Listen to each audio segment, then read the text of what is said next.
Good evening, and happy Halloween this October 31st, 2020. I hope you're having a spooky evening this evening. Your Silver Sunday crew cannot be with you tonight. We're probably out trick-or-treating, or begging for candy, as our friend Pete would say. Regardless, we're unavailable tonight, but we want to make sure you get your weekly dose of Silverline Sunday. So please enjoy this rerun from early 2020. Enjoy! And happy Halloween! Hello, everybody, and welcome to a Silverline live stream. This is issue number 10. Before I get too far, though, I need you to like, share. So we need you to go do that and do it now. We'll wait. We're talking about gaffes tonight, mistakes that we have made. So this might be kind of interesting. So we're going to tell the first story of gaffes. And this is I'm not going to take full responsibility for this. I'm going to point to my brother Sid as equally sharing some of this responsibility. Sid, do you want to start the story, or you know what? I'll start it. You might have to, because I have some things to say in my defense. All right, so here's what happened. Okay, a couple of years ago, when we started talking about bringing a lot of this stuff back, we started talking about recoloring some of the classic work.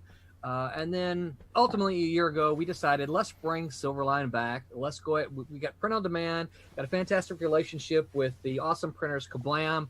And that really helps us do what we want to do without having to spend thousands of dollars for printing. We made the decision, let's go ahead and go forward with some of these projects, some of them that we had kind of shelved, and even color some of the ones that were in black and white. And we had this project called Friar Rush. We had 3 issues of it, completely penciled. And so Sid, digs into the files, dusts them off, and said, here, we've got this. And I'm like, this is great. We can get this inked, we can get this colored and lettered, and we've got a book, right? And so I don't remember if you sent me scans or photocopies. I can't recall right off the top of my head, but I'm like, who did this? And we're like, there's no names on any of the pages. And so we go back to remembering there was someone who had been attached to the project initially.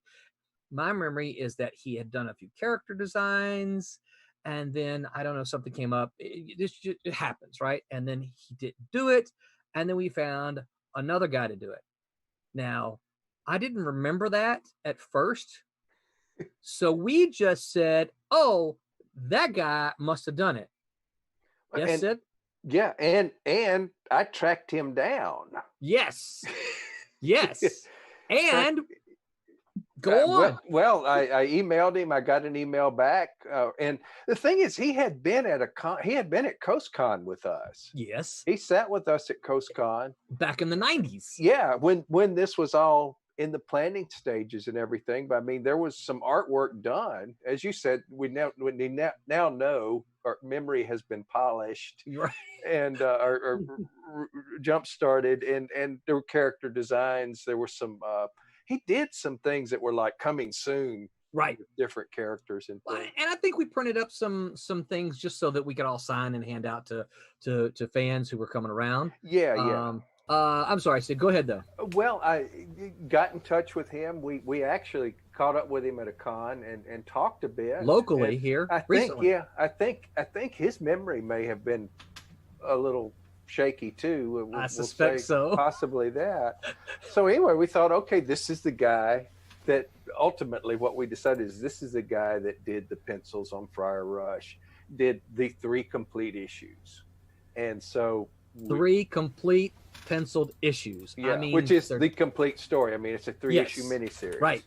So yeah. the work was done. It was tabled for a while. Right. And that was where things were up until recently.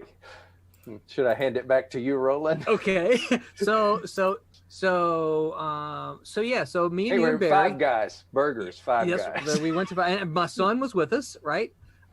We all went to Five Guys and sat there and talked about it and said, "Hey, we're going to do this," and he was like, "Yeah, go ahead. It's old stuff, but yeah, go ahead." And so we set about doing it, right? And that's when we found John Martin, who has inked the first issue. He's working on the second issue. Ultimately, then we found Becca to color Who has colored it beautifully. Yeah, has colored it beautifully, and John's working on the second issue, so production is moving through. Well, fast forward to Aaron sends me this message, and I knew your name, right? Because and so I knew your name immediately, and also I think I've probably seen your name, floating around in comic circles and things like that. So I already knew who you were, and I remembered having done something with you, but I didn't remember. And then Aaron says, "Yes, I worked on this book called Friar Rush." I'm like, "Oh, really?" So what did you do? He goes, "Well, I like penciled it, and like I don't have the pencils anymore, but I've got some photocopies of some character designs and maybe a couple of pages." And I said, "Well, let me send you the first issue, and you can compare your work to what we ended up with, right?" So I sent him a PDF of the finished first issue. Yeah. No, it was surprising because when I heard that I assumed like, oh, they're redoing it, that this is it's been a while, so like, oh, they must find a new artist, they're redoing it. So I was all expecting to get like see a new interpretation of the stuff I did. I'm like, this would be really cool. And then I get my stuff back colored. I'm like, that's good. Okay. And so I was like, I guess I was going to send them all the stuff I did. I'm like, well, there's only no reason to send them everything. I'll just send them some of the stuff I have. And I sent them the pencil pages, the photocopies of pencil pages back. And it was just this sort of, and I didn't know what to think of it, but it was strangely enough, I was kind of looking, I was like, oh, that looks interesting. That's all colored. That's my work. Yeah. Yeah. The weird thing is, so you responded with the photocopies of the work that you had, right? And so I immediately sent Sid a message. "Hey, dude, I think we might have an issue here. How much do you remember about, this other artist?" And he goes, "Well, I don't know. It's been a minute, Like, yeah. And so we were, ultimately we wanted to get it right, but we were like, well, what are we going to do if this other artist claims this? It's like, we don't know because there was no names anywhere on it. Okay. So that was my fault. I mean, I just never. No, I'm not pointing fingers at all. Not at all. But so we got to look I'm pulling a folder of stuff up going, like, what do we got here? And and I'm digging through. I've got a filing cabinet that has a whole bunch of my creator agreements from the 1990s, and I'm looking through every single one of them, seeing what do I got? Is there anything there? I'm finding nothing, right? So and I will say I found a character design by the other artist. Yeah. I'm going, wait, these styles are quite different. Yes. These styles are quite different here. Well, and I found one piece, one of the covers that you did had your signature circle AH, right? One piece out of all of that. But I got to looking at Godlings because you had sent me some Godlings, right? I got to looking at Godlings and I got to looking at Friar Rush, and I'm like, oh, it's clear. It is clear this is Aaron's work. There's not even a question about it. I mean, there's so many nuances about things that make Aaron, right? I'm like, there's so many nuances about this work. I'm like, it's really clear this is him. So Sid and I are, this whole time, I'm paraphrasing everything, but this whole time Sid and I are swapping messages. And so finally the other artist, I'm like, so I here's what I did, right? I said, so I really want to offer you an apology. I said, I have been crediting work to you that was done by another artist, and I am really sorry. I'd wondered why you haven't responded much. And he emailed me back. He said, oh, it's no worries. He said, I didn't remember doing it at all, and I really didn't think that was my work, but you seemed interested in giving me credit. So, and I'm like, you've waited, and I'm like, it's like, Okay. And then that's when I reached out to Aaron. Hey man, do you want to be involved? We got a whole Silverland family going on here. And you're like, yeah. I'm like, okay, cool. And had his address from his envelope. All this came back to me. I had his envelope on my Rolodex for ages, in case, we did another coloring book or something like that. And for all you younger generation, a Rolodex is one of these contraptions that you put addresses in, and they kind of spin around, and they're in alphabetical order, and you can find out the address and the telephone number of everybody that you know in there. But I should say, I said I would say something in my defense. Earlier. I'd like to hear it. Aaron and I, had all these exchanges by email and everything. We never met. And I never met him either. Yeah, it was, but also you worked out the deal on Fire Rush after I had written it, and so it was, you know what I mean? It wasn't like, excuse me, it wasn't quite like the interaction that we had with the other artists who went to a con. I'll take the buck. Go ahead. Pass me the buck. At that con, we sat next to Mr. Chekhov. And yes. That was very memorable. And there were people from, what's the other space station show? Battlestar Galactica? No, not that one. Babylon 5. Babylon 5. Babylon, yeah. Oh, yeah. There were Babylon 5 people there, too. Because Chekhov was involved with Babylon 5. So yeah. Yeah, Chekhov was in that one, too. Yeah. I think he was. I think he was a producer or something. He was an actor. He was like a psychic. Later. Yeah. Evil psychic. I don't think he was in it yet at that point, though. Yeah. I think he was there as, Chekhov and a comics writer. Because Roland had worked with him at Malibu. I saw him a few years ago, and he goes, "Hey, aren't you that editor I fired?" I'm like, yeah. Well, he talked to you. I mean, you he's think pretty you cool. fired me, but yeah. He was pretty cool that day to us. So our big gap is that for the past several months, we have been attributing one penciler as having done the work that Aaron did. So Aaron, I know I've already said it, through our exchanges, but I'm very sorry that we attributed your work to somebody else. But I'm so glad that you messaged me so that you didn't allow it to get into major print. Yeah. We had to retract things on paper. So yeah, I wanted to lead with that gaff because we've kind of been putting Aaron off as far as introductions and who he is, and the fact that we made kind of a major boo-boo. Yeah, it was funny, just kind of almost like I'm joining the company. I'm like, yeah, but now I'm joining the company for work I've already done, so that's kind of cool. You're like, I ain't got to do any new work. You're like, honey, I might get a little bit of money for work I did in the 1990s. Yeah. Hey, Brad, what's up? Brad Thompson says, hey to all you Silverliners. Cool. Nice. Yeah, Brad is part of the Silverline family. Brad lettered a bunch of books back in the 90s. And when we were kicking this stuff off, I actually asked Brad if he wanted to do some more letters.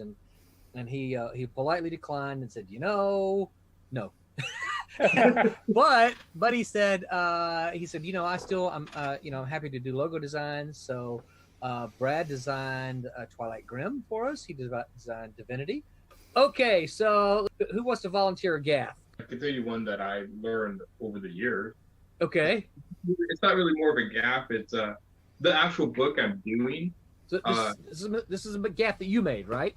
This is a gap I made. Okay. It's kind of one of these ones that's kind of growth in my art, but it's a gap that I'm learning. So I think it's I'm actually, the book I'm doing, that 12-issue series, I'm actually redoing it. I've already completed it once. I'm redoing it again. And the reason why is I was learning how to ink properly. A lot of people who were reading it couldn't distinguish the art, couldn't figure it out, and drove me nuts. And it was very frustrating. So I eventually just decided a few years ago that I had learned enough of the lessons that I had misplaced, that I was going to tackle it again.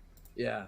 So it's just one of those stories that I want to get right, especially when you spend 7 years on it. I'm like, no, I'm spending a lot less time on it. I was going to college and not working.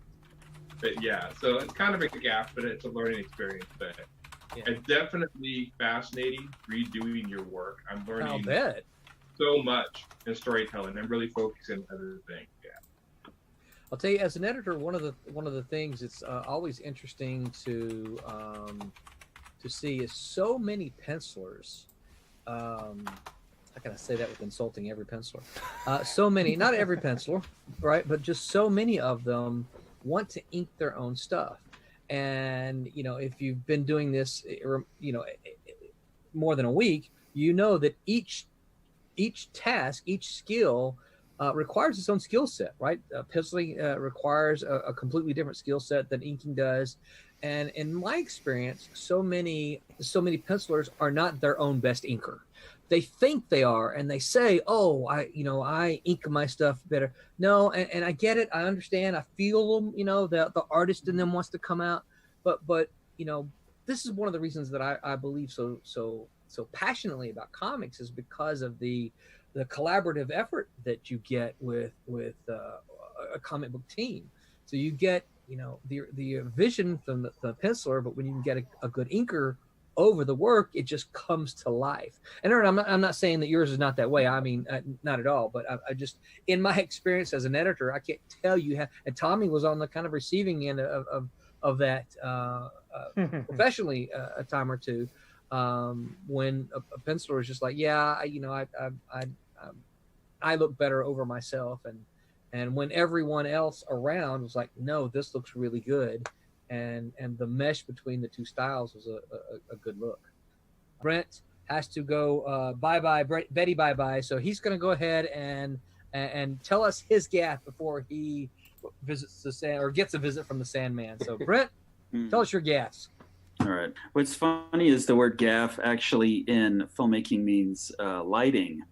And it's often been noted that if you don't in a film, it looks really cheesy. So what's weird is in filmmaking, you make a gaff if you don't have gaff. So anyway, all right, I'm gonna talk fast and get out of here before like AT&T curses the rest of your speeds or something. But okay, so I wrote a short film called Convict.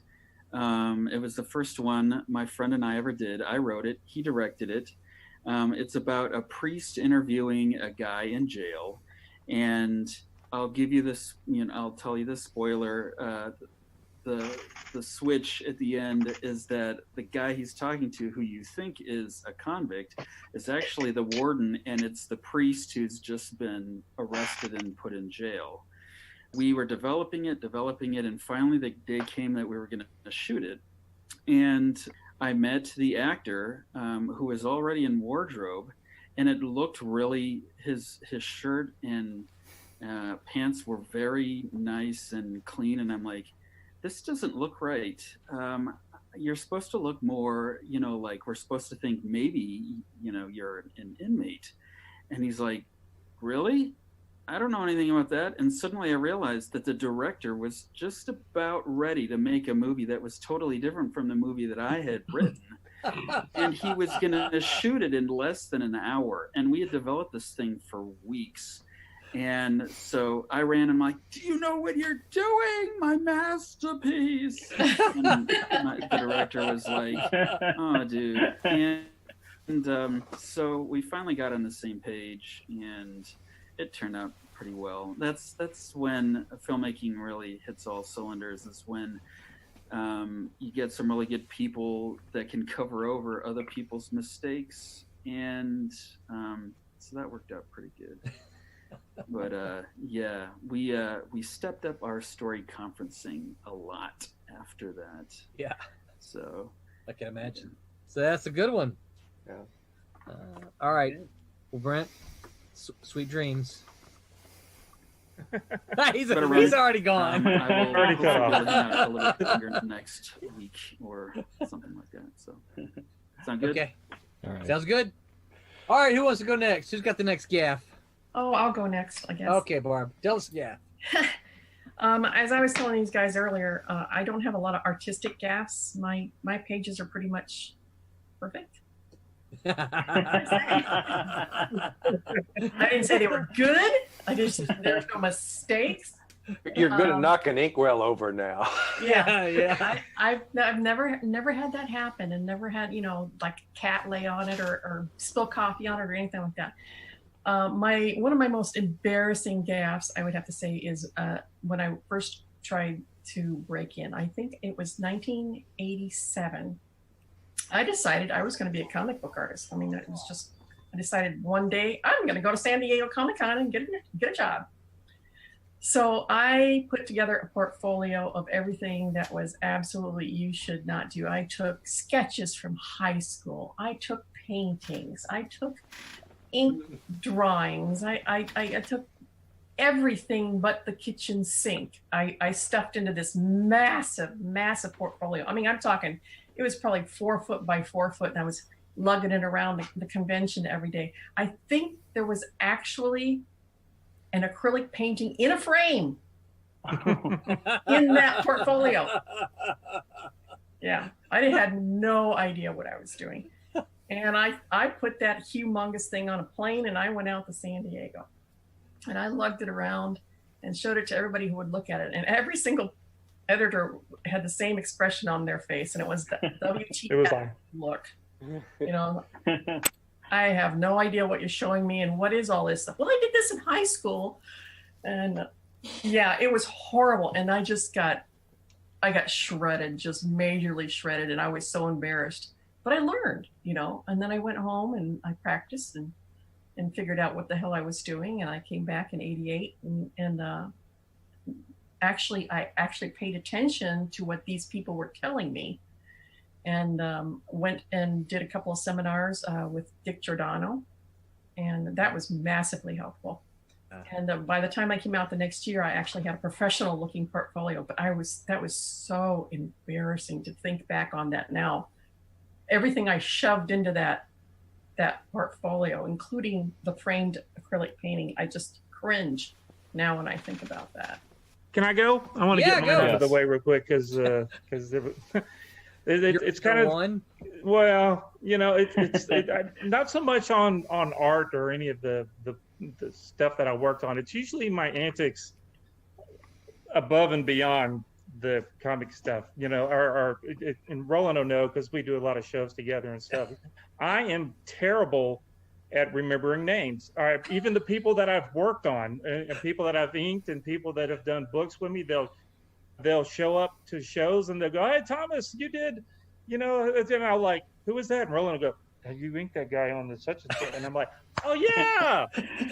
I don't remember names for anything. Even the books that I like, I don't remember the names. Now I remember the books, but I never can remember the names, and it's a bad habit. It goes on beyond comic book stuff. I'm just terrible at the names. So have you ever called anyone by the wrong name? No, I just won't say. I'll just go. I won't say anything. So you just say, "Hey, you."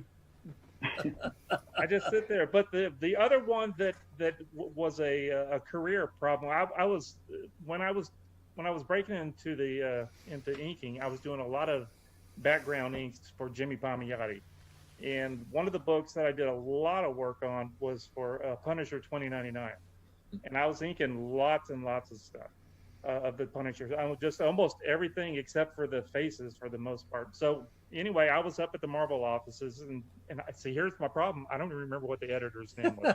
That's how bad. And Jimmy was getting off the book, and I pretty much had the job. This was way when I was early 20s. This was way before I should have had a book. This is when I was just, and we went out it was with Jimmy, and we went out to dinner with or lunch with the editor. And I don't remember what I said, but afterwards, Jimmy said, "You lost me." I said something so stupid. I don't remember what it was, but early in my career, I could have been, was lost a book because I said something just childishly dumb. So. And you don't remember what that was? I don't remember what it was. I just remember being devastated. I was like, I'm going to get to think Punisher 2099. I was inking it anyway. Yeah. For the most part. And, oh man, that would have been nice. Yeah. Back in the day. And you don't remember the editor? Do you remember what they looked like at all? Who the editor? The editor looked like, yeah. Yeah, Yeah. No, I visually, yeah, it was the. Describe them to me a little bit. Oh, you're putting me on the. Oh, sorry. Using only flattering words.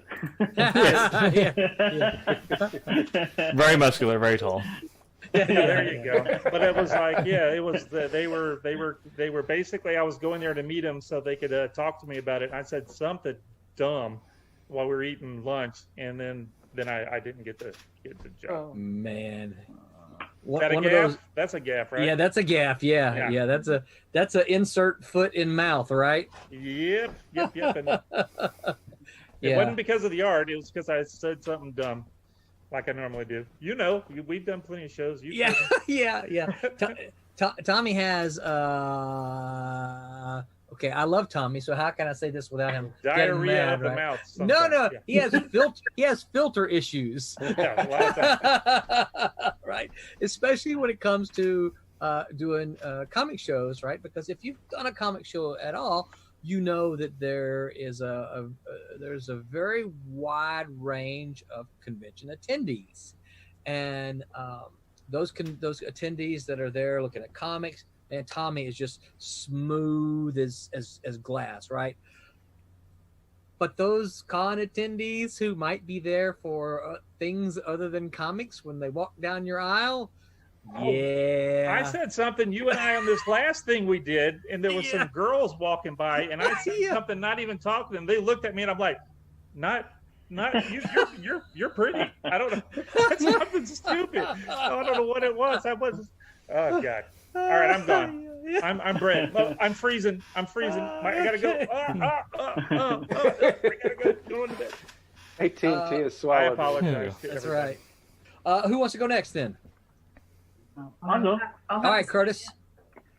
Okay, so this one's it's pretty bad, but it is kind of funny. So take it as you will. Okay.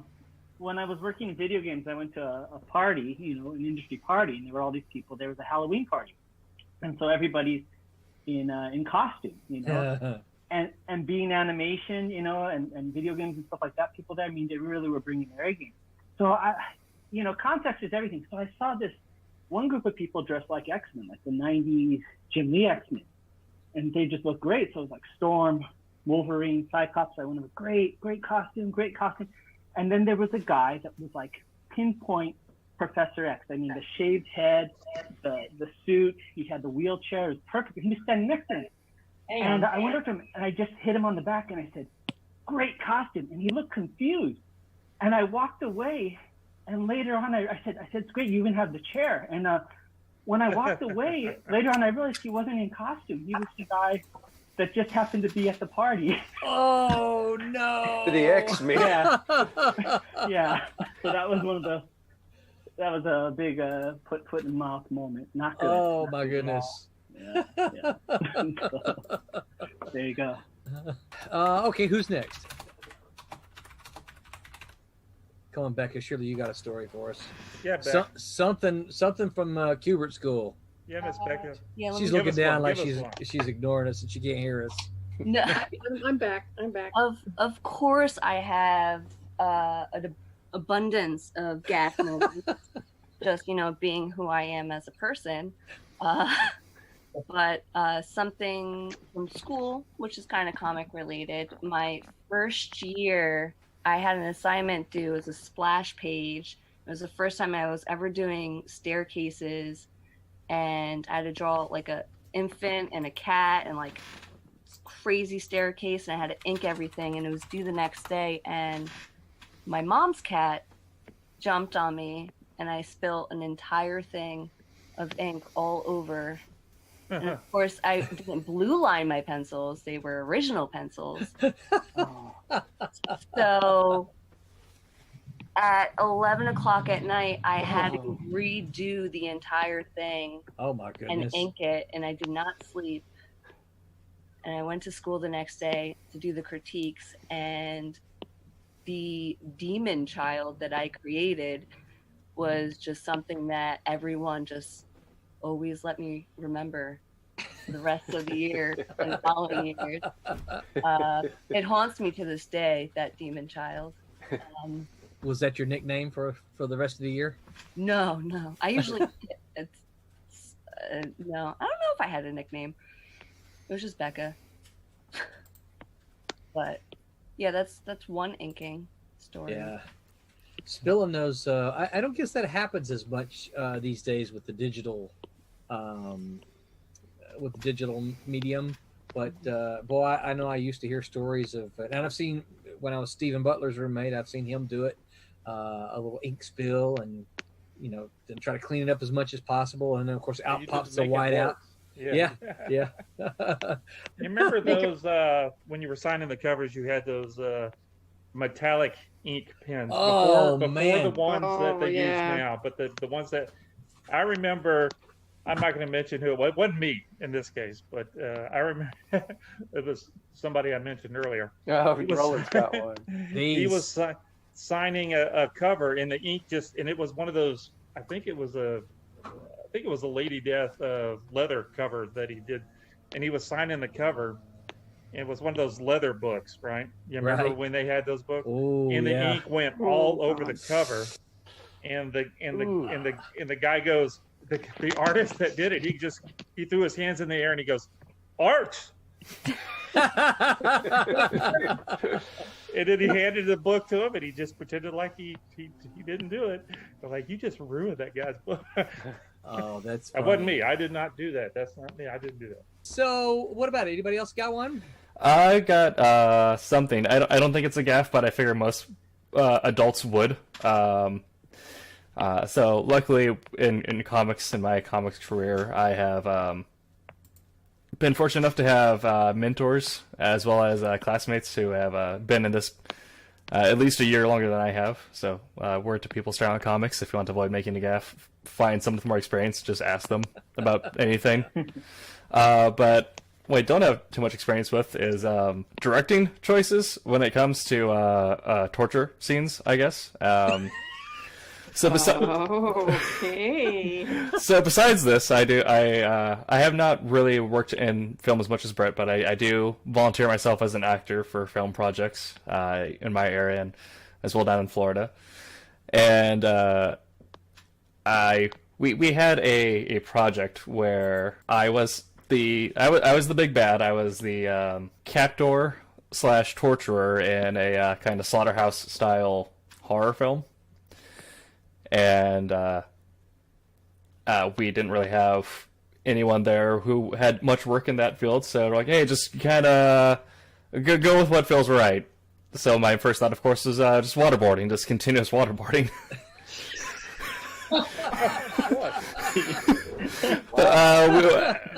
We had some bare bones safety procedures in place, but so for about an hour of shooting, I just nearly murder the other actor. And it translates, so the horror is there, I guess. It's all on the screen now. Yeah, it looks good on camera, right? Exactly, but then, of course... It felt real. Yeah. I guess that was not the taste of the board who took to review it, so when we had to take this to review, and the first guy to look at it just looks up from the monitor and says, "Guys, what the are you doing?" Oh no! So all the screams in pain and gasping for breath, that was all real, right? Yeah, I guess the union does not take too kindly to nearly murdering someone on set. There's a clause about that. Yeah. Yeah. You didn't read the contract, did you? Well, I can tell a prose publishing gaffe, okay, good. or whatever, and this is actually one that most aspiring horror writers made in probably the 80s, early 90s, but 80s at least.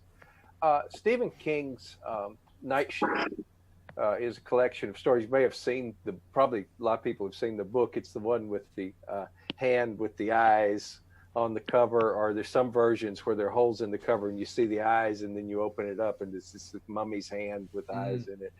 But that was the first collection of Stephen King's short stories that came out around the time that Salem's Lot and The Stand were in paperback and everything. So every horror writer had that book.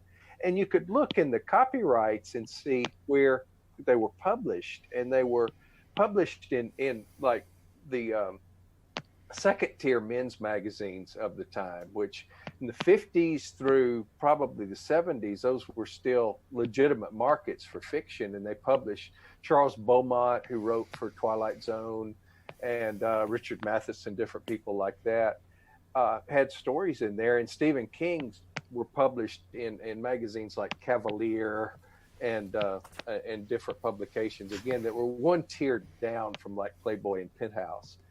And if you got Writer's Market, the big volume that's put out by Writer's Digest every year, and you look those up, it would say we're take fiction and horror up to 3,000 words or whatever. So every horror writer did this. You sent a short story to Cavalier because Stephen King had been published there, and it said in Writer's Market, this year's Writer's Market, that they take, horror stories up to 3,000 words. So I send them, a story, and I get, a couple of weeks later, maybe a little longer, I get back, and all this is done by mail in those days.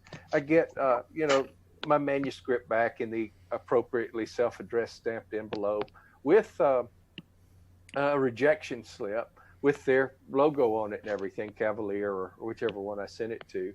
And it had a form rejection. Sorry, this does not meet our present needs. But then there's a little note on there that said, this is a good story, but we need heavily sex-oriented material.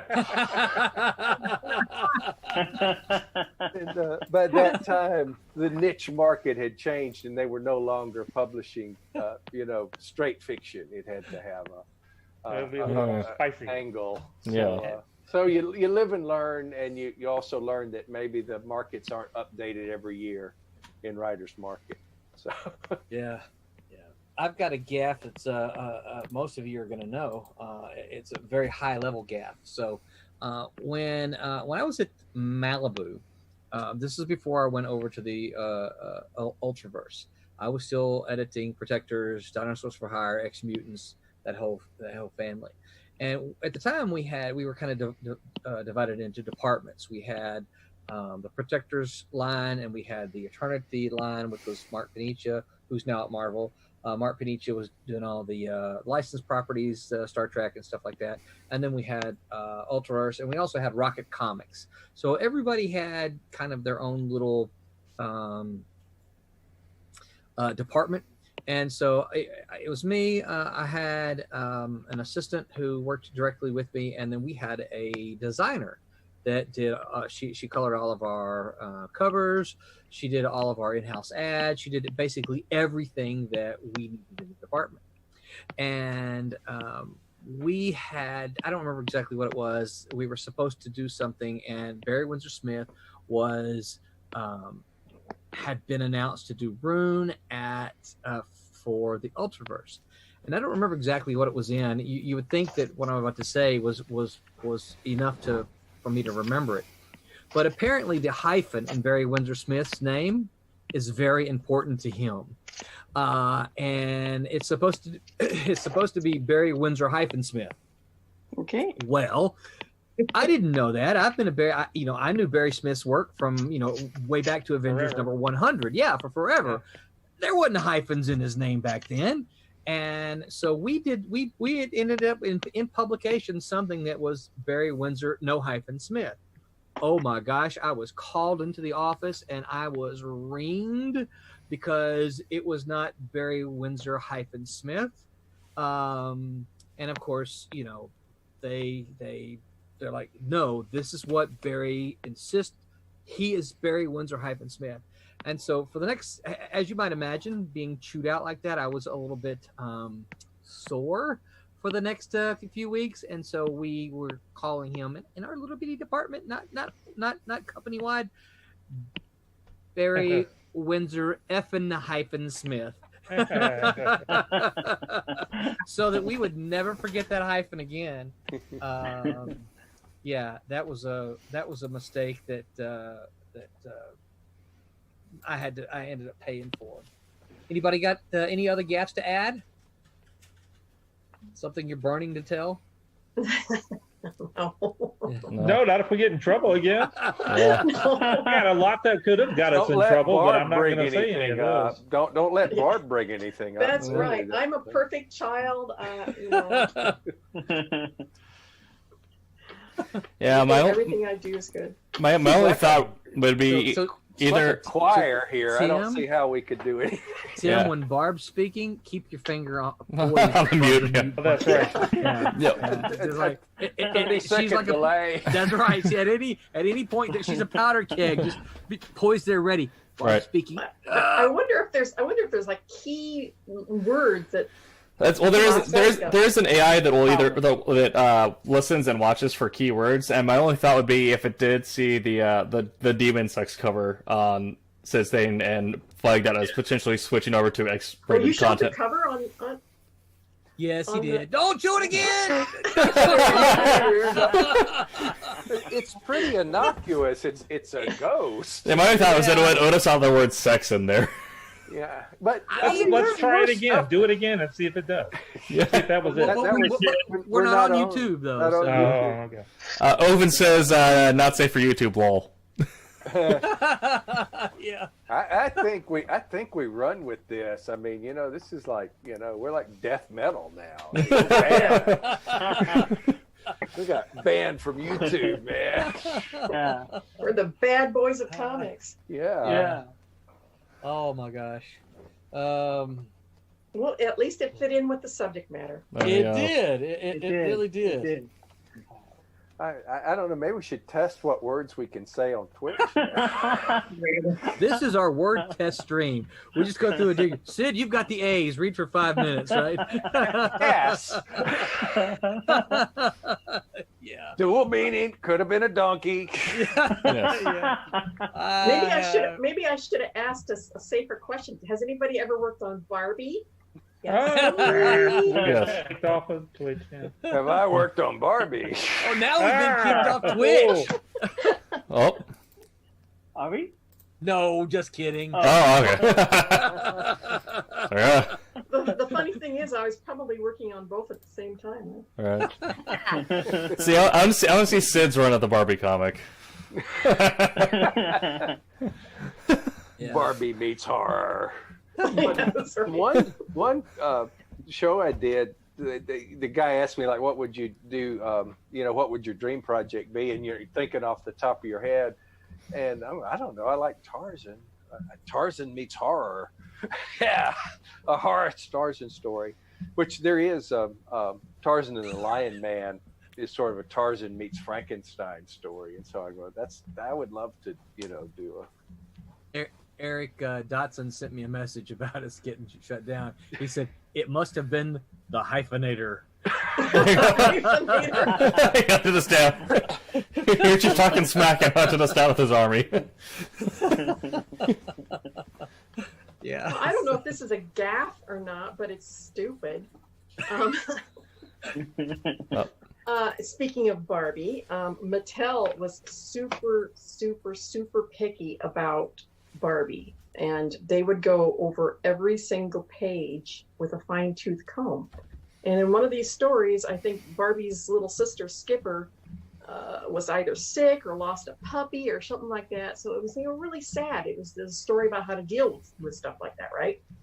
And so I inked Barbie with a sad look on her face. And Mattel made me change it. They said, you cannot ever have Barbie frown. Like, she must smile all the time. Like, the dog died. Oh, my dog died. You're gonna make her smile, because that's gonna be worse. That's like a psycho. But no, they were very, very adamant. They were angry that I had made her frown. So I had to change it and make her smile, because she never frowns. She only has 3 eyelashes. She never frowns. Wow. She only has 3 eyelashes. She can only, yep. They're very picky. Wow. Yeah, So that's a pretty tame gaff. I inked it wrong, apparently. But you didn't. But who penciled it? It was probably either Anna Marie Cool or Amanda Connor. And they didn't catch it then, that kind of thing. So they looked at the finished artwork. They probably okay. changed it in Right. house. Aaron, we're gonna say something. Oh yeah, I used to back in the day. I do motion graphics. And I was doing something for Microsoft a few years ago. I do storyboards, and I mean, between the clients, most people don't see storyboards. But I think I ended up. I did the Microsoft logo right. I put it on the wrong side of the page. Remember, and I got cursed out like you would not believe by the client who was in between Microsoft and us. And I was like, well, is it really? And he's like, you're telling me that you put this, and after that, I do not mess with corporate logos, or I make sure that everything is kosher because, wow. I mean, I was just like, well, yeah, we can fix that later. He's like, no, you will fix this. I was like, okay. Yeah. But, I mean, it was like not a straight up cursing, just like, and I was like, okay. And it was a simple pencil sketch and a storyboard. And okay, yeah. So yeah, the higher the corporation, when they send me the logos, you treat them like, like glass. Man. Yep. Anything to do with corporations. I worked on a lot of corporate properties for innovation, a lot of movie adaptations, and they were very picky about them. And I suppose you could call this a gaffe, but they killed a project after it was completely done. Actually, it was Stephen King that killed it. I worked on a 60-page graphic novel of the Lawnmower Man adaptation, and my inks over Stewart and Monin. It was gorgeous. I mean, Stewart had Pierce Brosnan down to a T. 60 pages, fully inked, fully covered, ready to go to press, and Stephen King killed it. Oh. Yep. Somewhere or another, David Campetti has got that artwork in a vault somewhere. Wow. It's never seen the light of day. He didn't like the movie version. I mean, it No, was like he a ripple effect. Yeah. Yep. He Hey, hated Owen, the thanks for movie, following so us to Twitch, man. Yeah. He hated the movie, so he killed the book too, the movie adaptation of the comic book. So, but we got paid for it, so I'm not going to blame. But it's really too bad because it was beautiful. Oh my God, it was beautiful. Wouldn't it be interesting to all the dead projects to finally come to life? There's a couple that I can think of via Malibu. One of which was a sludge.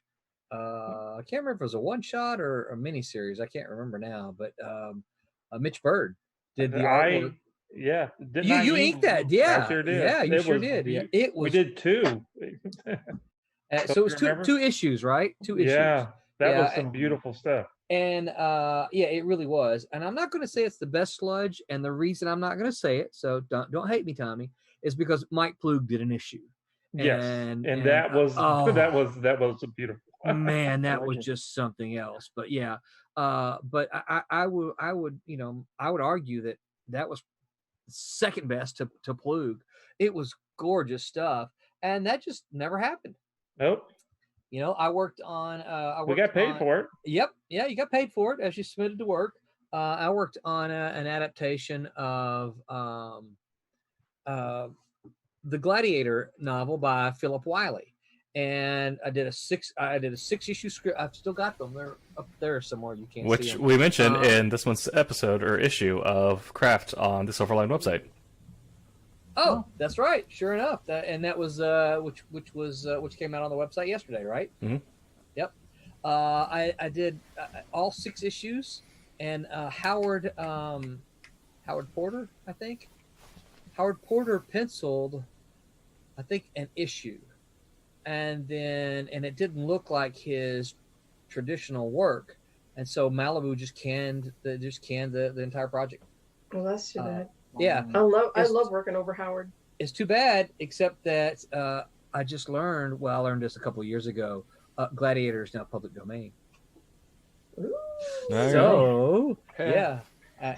It's kind of a period piece because if you don't know anything about Gladiator, supposedly it is one of the inspirations for Superman, and if you read Gladiator, you're going to be reading it and going, "Yep, they got that from this." Yep, there's like a Fortress of Solitude, and there's all kind of stuff. The difference is Superman's an alien, and Gladiator is a science-based super being. So.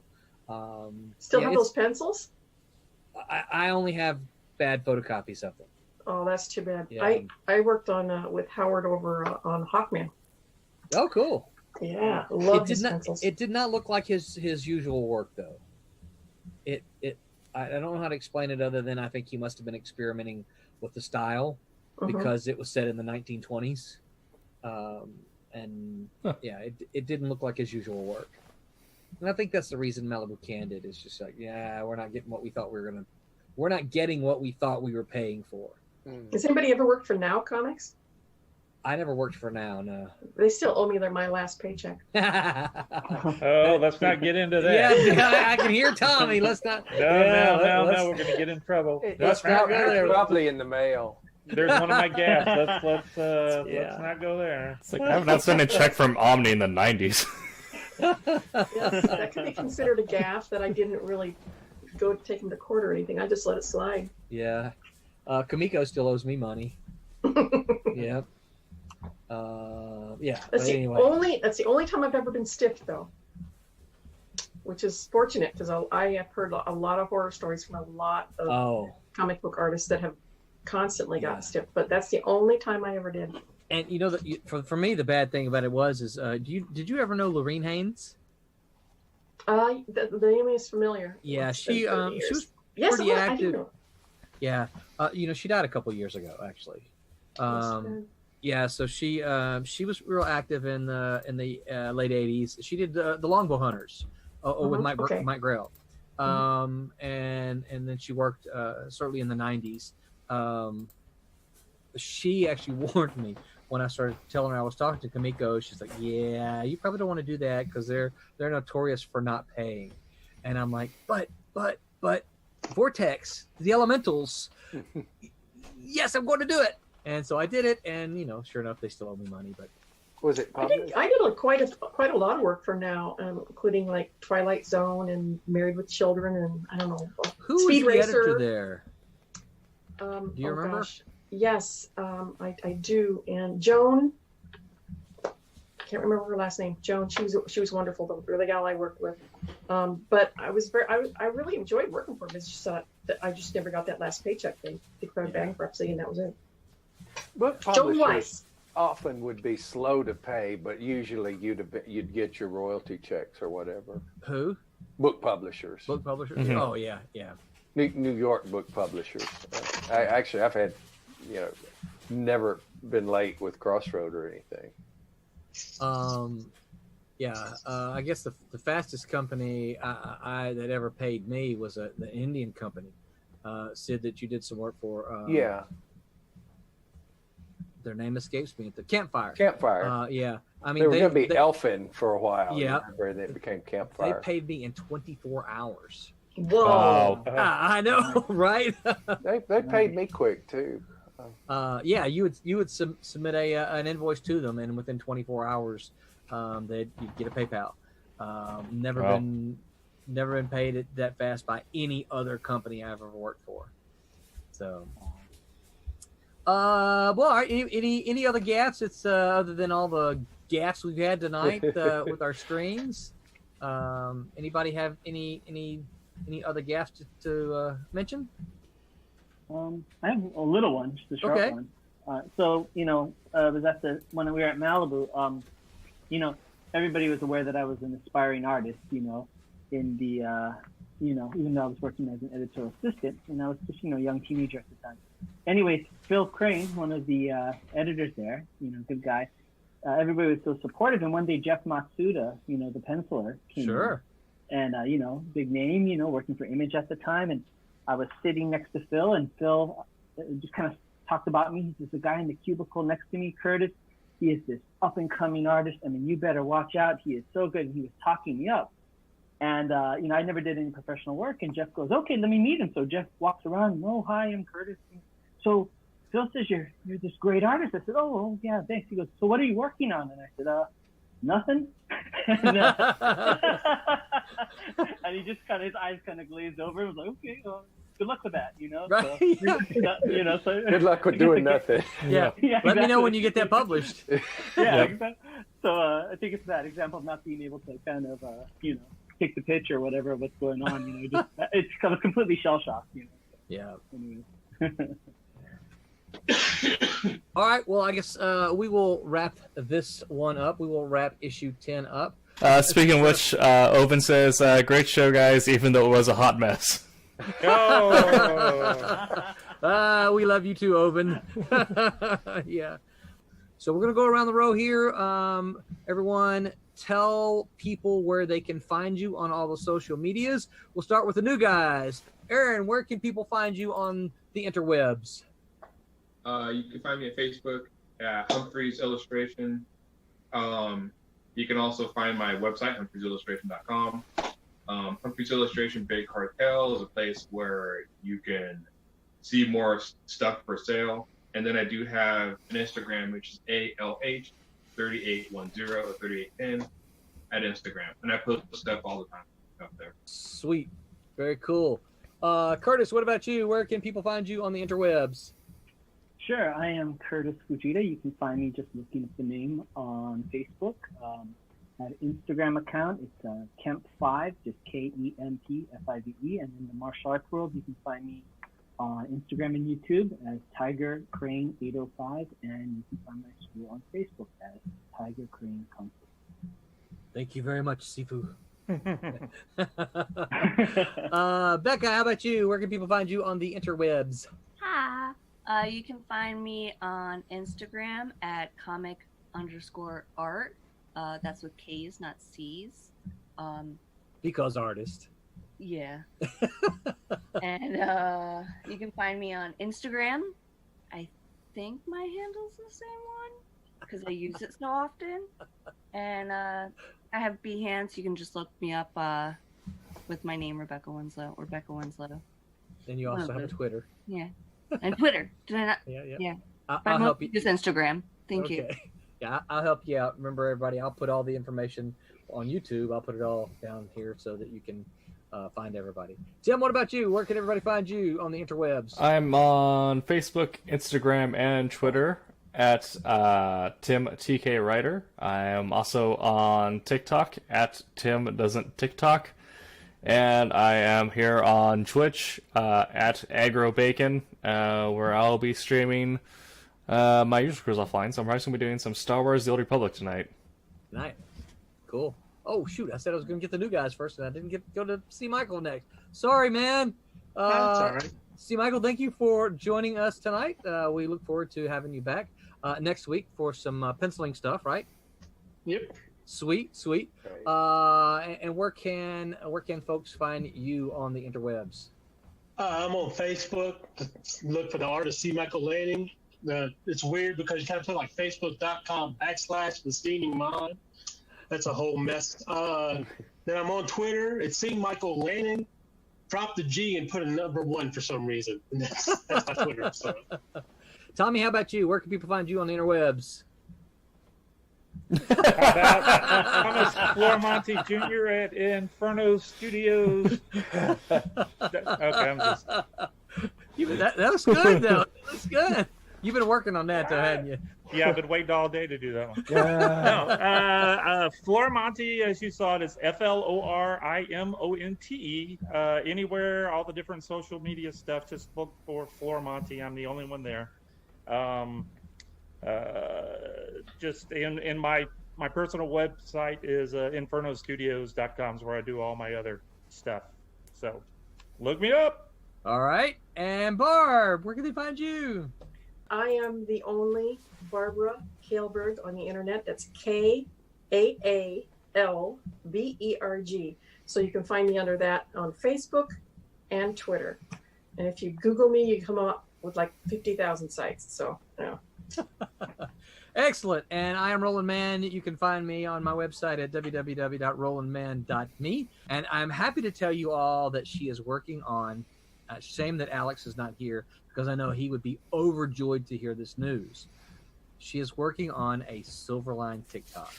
Oh, okay. Thumbs up. Yeah, in Alex's honor, right? So she is working on a Silverline TikTok, and hopefully we'll all have a bunch of fun with that. So yeah, and don't forget silverlinecomics.com, our website that Tim works very hard on and keeps us all to a bunch of regular stuff, including the craft stuff. So until next week, make mine Silverline. Be Good night, good, everyone. everybody. Keep your hands clean. Ah.